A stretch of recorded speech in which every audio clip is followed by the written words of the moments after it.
Learning to control pan temperature is key when pan frying. The goal is to cook the food through and create a crispy, golden crust without burning or overcooking the food. An important thing to keep in mind when thinking about pan temperatures is the thickness of the ingredient. Generally, a thicker or bigger ingredient is cooked for a longer period of time using lower heat. This is why many thicker ingredients are first pan-fried to form a nice crust, and then they are placed in the oven to finish. This allows the surrounding heat to cook the food from all sides. Thinner or smaller ingredients should be cooked quicker over higher heat. Therefore, they can be cooked entirely by pan frying.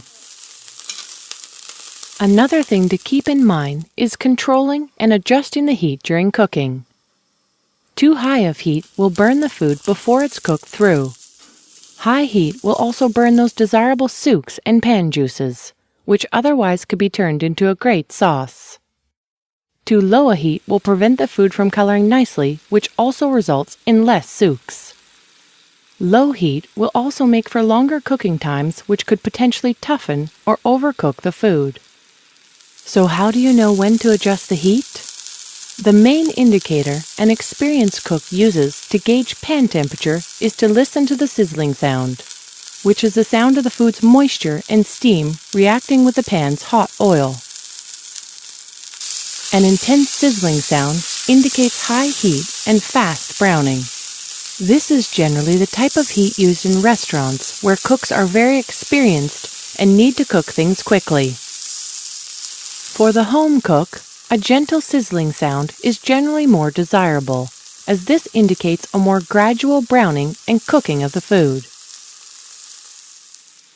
Little or no sizzling sound means the pan and oil are not hot enough, and very little or no browning will take place. In this case, the heat would need to be turned up. Very loud popping, sizzling, or smoking means the pan is too hot and the food may be burning instead of browning. In this case, you would need to either lower the heat or, even better, remove the pan from the heat to cool. So listen for the sizzle and keep in mind experienced chefs continually vary the heat as they cook. So if a recipe says high heat, don't take it too literally. Trust your instincts and listen and watch for those valuable key indicators.